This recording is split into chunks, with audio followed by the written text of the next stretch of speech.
Hi mga beats! Jem again, I'm vlogger. Welcome back to our channel! For today's video, tayo po ay babasa ng mga comment. At namili nga po ako ng comment coming from YouTube po. At nakakatuwa po at gusto kong i-shoutout ang ating isa sa mga viewers na talaga namang nakikitaan ko ng interest sa laundry business. Kaya naman nakakatuwa, lalo na pag nalalaman ko na may mga tao talaga na nagkakaroon ng interest na pumasok sa laundry business. Dahil sabi ko nga dati nung start pa lang ako magawa ng mga vlog or videos, lalo na nung pandemic, sana matutunan to nung karamihan o ng mas marami, especially yung mga young parent na matutunan tong business na to. Kasi pag alam nila to, alam nila ang diskarte dito, siguradong walang magugutom na pamilya. Kaya naman, shout out na natin ang ating viewers po na si Probinsyanang Tindera 2023. Ayan. Big shout out sa iyo, hello. At may mga comments siya dyan at isa sa mga comment po niya ay, ang sabi niya dito, hello, plano ko po kasing magtayo ng laundry shop. So yun, may mga iba pa siyang comment dyan at nakakatuwa nga dahil ang dami niyang mga message tapos ina-appreciate niya yung mga videos na ginagawa ko. Thank you so much. At meron din tayong napansin na isa na napakaganda rin ng question niya. At maganda ito dahil makakatulong to sa karamihan. So, ang ating episode ngayon is eto. Sasagutin natin siya. So, ang sabi niya dito, hello, paano nyo po namamanage ang damit kapag mahirap alisin ang mancha sa mga nagpapalaba na customers sa inyo? Mas mataas po ba ang payment kapag ganon maraming mancha ang damit? Ayan, napakaganda ng ating episode ngayon at tatalakayin natin yan sa mga nagtatanong at yung mga concern ng mga ganitong bagay. Kasi, umpisahan muna natin dun sa basic or yung tinatawag natin na regular wash. Diba kapag tayo nagre-receive ng laundry o para rin sa mga baguhan na hindi pa nag-start para may idea. Kapag tayo ay nagbigay ng price list per load kasi tayo or per kilo. So, once na tayo ay nagkaroon ng ganung pricing, of course, meron pa rin tayong mga minimum. So, standard natin dyan is 8 kilos lagi ang minimum natin. So, ang ginagawa natin dyan, let's say 8 kilos per load, no? Ipapasok natin yan sa machine at lalaban niya ng makina. So, after that, pagtapos labahan, ginagawa dyan, dinadryer na rin yan. Diretso na sa dryer. Pag na-dryer na rin yan, saka na i-spray ng finishing spray, tutupin na. So, ganon yung standard na ginagawa natin kapag tayo ay nag-receive ng laundry. At yan din naman ang karamihan na iintindihan nila na ganon lang din ang standard na laba na ginagawa. Pero, meron kasing mga customer na hindi rin naman nila naiintindihan kung paano sila nagpapalaba at nagbabayad. So, may mga comment kang maririnig na marumi sila maglaba dyan, hindi sila malinis maglaba dyan. So, para rin sa kaalaman natin, dapat kasi, ito para sa akin, dapat to. Dapat, kada laundry shop kasi, meron tayong kaalaman din kung paano natin tututukan na sagutin yung mga ganung tanong ng mga customer natin or concern nila. Dapat, mas malinaw dun sa mga tarpaulin natin or price list kung paano natin mapapaintindi sa kanila yung mga ganung bagay. Kasi nga may mga customer na gusto nila malinis talaga yung laba. So, syempre, pwede naman yun mga bi. Pwede natin gawin yun. Or, ibigay yung service na yun. Pero, remember, para hindi ka rin nababanatan ng customer mo at kaya mo rin naman sumagot ng confident kang sumagot sa kanila na, uy, hindi madumi ang laba namin dito sa JLEX.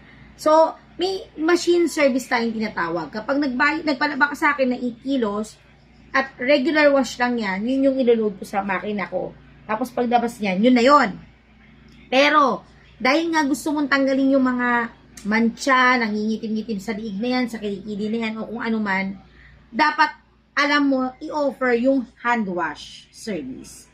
O yung tinatawag natin na special service. Dalawa siya. Isang machine service, isang special service. So, sa machine service, ilo-load lang dyan. Regular lang din yung ibabayad nila.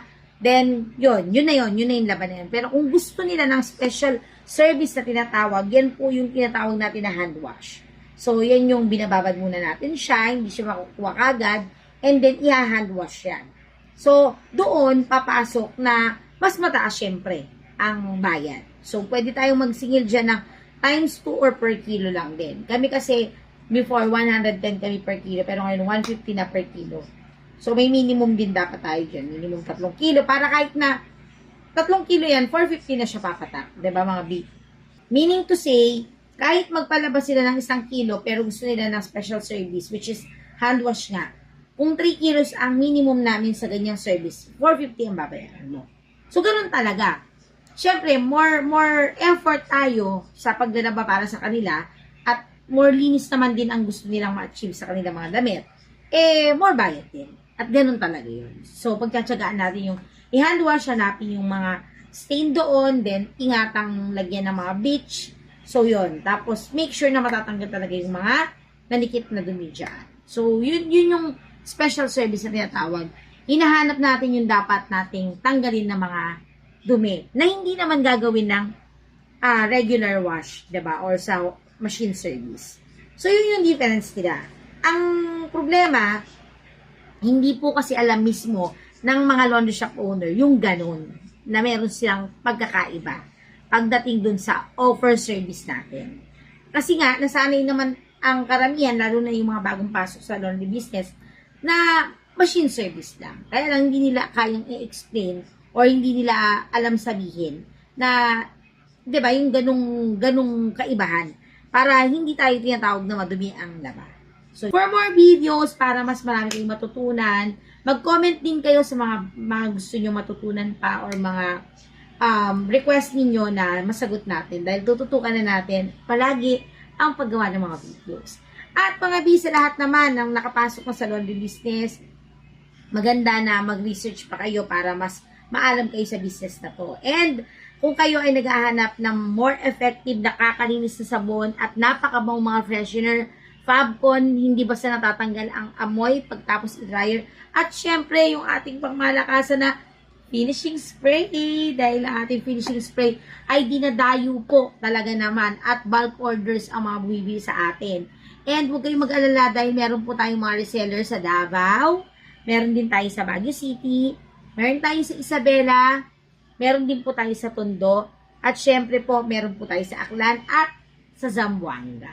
At mga bisa lahat naman ng papasok sa laundry business at gusto nyo magkaroon ng tamang dealer, installer at mentor, nandito po ang Team JLEX para umasikaso at gumabay sa inyo. Ayan, sa lahat po ng gusto magpa-setup, full setup, basic setup po, lahat ng installation na yan, pwede sa atin. Pwede rin tayong mag-machine only. At syempre, may kasamang demo po yan. At sa mga full setup natin, nagde-demo po tayo. At syempre, nagbibigay tayo ng free seminar or training upon turnover para matutunan ninyo ang laundry business. At sa aming mga packages po ay complete na po. Complete turnover, wala ka nang halalahanin at no hidden charges po kami. At ito po ay ready to operate. Kaya naman, sa lahat ng gusto mag-start, mag-comment lang po or tumawag po kayo sa number po na ito. Pwede nyo rin po akong i-chat or i-message sa aming Facebook page at sa aking personal account. Ayan, thank you mga B and God bless po.